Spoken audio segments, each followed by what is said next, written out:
ನಮಸ್ಕಾರ ಕಣ್ರಿ. BMTC ಘಟಕ ವ್ಯವಸ್ಥಾಪಕರಿಗೆ ಕೋಟಿ ನಮನ. ಇವತ್ತು ಮೆಚ್ಕೊಂಡೆ ಕಣ್ರಿ, ನೀವು ನಿಜವಾದ ಅಧಿಕಾರಿಗಳು ಅಂತ. ಆಹಾ, ಹಗಲಿರುಳು ಶ್ರಮಿಸಿದ ವ್ಯಕ್ತಿಗಳಲ್ವೇ ನೀವು. ಅಧ್ಯಕ್ಷರಿಗೆ ಒಂದು ಪತ್ರ ಕೊಟ್ಟಿದ್ರಿ, ವೇತನ ಪರಿಷ್ಕರಣೆಯನ್ನು ಜಾರಿಗೊಳಿಸಿ ಅಂತ. ಶ್ರಮ ಪಟ್ಟಿದ್ ನೀವಲ್ಲ ಕಣ್ರಿ. ಆ ದಿನ ಕೋವಿಡ್ ನಲ್ಲಿ ಪ್ರಾಣವನ್ನು ಲೆಕ್ಕಿಸದೆ ನಿರಂತರವಾಗಿ ಸಾರಿಗೆ ಸೇವೆ ಮಾಡಿದ್ದು ಕುಶಲಕರ್ಮಿಗಳು, ಚಾಲಕರು, ಚಾಲಕ ಕಮ್ ನಿರ್ವಾಹಕರು. ಈ ದಿನ ಈ ರೀತಿ ಒಂದು ಪತ್ರ ಬರೆದಿದ್ದೀರಿ, ನಮ್ಗೆ ಜೀವನ ಮಾಡೋಕ್ ಆಗ್ತಿಲ್ಲ, ಕೋವಿಡ್ ಸಮಯದಲ್ಲಿ ಆಗ್ಲೇಳು ಕೆಲಸ ಮಾಡಿದೀವಿ, ಅಧಿಕಾರಿಗಳಿಗೆ ನೌಕರರಿಗೆ ನ್ಯಾಯಸಮ್ಮತ ಹಕ್ಕಾದ ವೇತನ ಪರಿಷ್ಕರಣೆ ಮಾಡಿ ಅಂತ ಹೇಳಿದ್ರಿ. ಖುಷಿ ವಿಷಯ. ಅವತ್ತು ನಿಮ್ಮ ಬುದ್ಧಿ ಎಲ್ಲೋಗಿತ್ತು? ಅವತ್ತು ಹೋರಾಟ ಮಾಡಿದವರು ಇದೇ ಚಂದ್ರಕೂಟದ ಸಂಘಟನೆಯವರು ಇರ್ಲಿ, ಯಾವುದೇ ಸಂಘಟನೆಯವರು ಹೋರಾಟ ಮಾಡ್ಲಿ, ತೊಂದ್ರೆ ಇಲ್ಲ.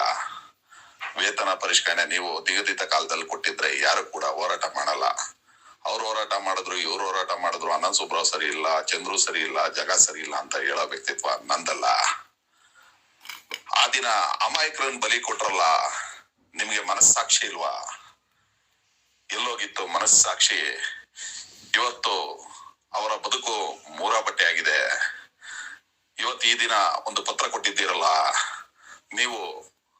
ನಿಮಗೆ ಮನಸ್ಸಾಕ್ಷಿ ಅನ್ನೋದಿದ್ರೆ ನ್ಯಾಯಾಲಯದಲ್ಲಿ ಬಂದು ಆ ದಿನ ಹೋರಾಟ ಮಾಡಿದ್ದೀವ್ರಲ್ಲ, ಬೇರೆಯವರು ಹೋರಾಟ ಮಾಡಿದ್ದಾರೆ, ದಯವಿಟ್ಟು ವಜಗೊಂಡ ನೌಕರರಿಗೆ ನ್ಯಾಯ ಕೊಡಿಸಿ ಅಂತ ಹೇಳಿ.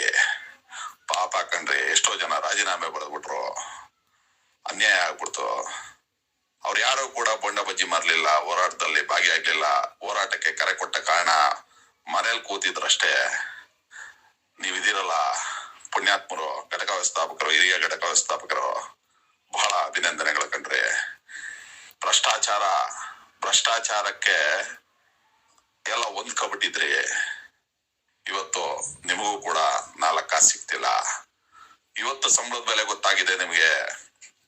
ಇವತ್ತು ಹೋಗಿದ್ದೀರಿ ಅಧ್ಯಕ್ಷರ ಬಳಿ, ಇವತ್ತು ಮಾನ್ಯ ವ್ಯವಸ್ಥಾಪಕರ ಬಳಿ ಹೋಗಿದ್ದೀರಿ. ಸಂಬಳ ಹೆಚ್ಚಿಗೆ ಮಾಡಿ ಸ್ವಾಮಿ, ನಮ್ ಜೀವನ ನಡ್ಸಕ್ ಆಗ್ತಿಲ್ಲ. ನೀವು ನಿಜವಾಗ್ಲೂ ಹೋಗಿದ್ದಲ್ಲ. ನನ್ನಂತವರು ಭ್ರಷ್ಟಾಚಾರದ ವಿರುದ್ಧ ಹೋರಾಟ ಮಾಡಿ ಇವತ್ತು ಭ್ರಷ್ಟಾಚಾರ ಮುಕ್ತ BMTC ಎಂಬ ನಾಮಫಲಕವನ್ನು ಹೊಡಿಸಿದ್ದರ ಹೆಮ್ಮೆ ನನಗಿದೆ. ಇರಲಿ, ನೀವು ಬದಲಾಗಿದ್ದೀರಿ, ಖುಷಿ ವಿಷಯ. ಇದೇ ರೀತಿ ನಿಮಗೆ ಮನಸ್ಸಾಕ್ಷಿ ಇದ್ದರೆ, ನಿಮ್ಮ ಕುಟುಂಬಗಳು ಆರೋಗ್ಯವಾಗಿ ಇರಬೇಕೆಂದರೆ, ನಿಮಗೆ ದೇವರ ಅಭಿರಕ್ಷೆ ಇರಬೇಕೆಂದರೆ, ನಿಮಗೆ ನಮ್ಮ ಸಂವಿಧಾನದ ನ್ಯಾಯದ ಅಡಿಯಲ್ಲಿ ನಿಮಗೆ ಮನಸ್ಸಾಕ್ಷಿ ಇದ್ದರೆ, ನಮ್ಮ ಸಂವಿಧಾನವನ್ನು ಗೌರವಿಸುವುದಿದ್ದರೆ, ದಯವಿಟ್ಟು ನ್ಯಾಯಾಲಯದಲ್ಲಿ ಒಂದು ಸಾಕ್ಷಿ ನುಡಿಗಿರಿ. ನಿಮ್ಮ ವೃತ್ತಿ ಜೀವನದಲ್ಲಾದರೂ ನೀವು ಮಾಡಿರುವ ತಪ್ಪಿಗೆ ಆತ್ಮತೃಪ್ತಿನಾದ್ರೂ ನಿಮ್ಗೆ ಇರುತ್ತೆ.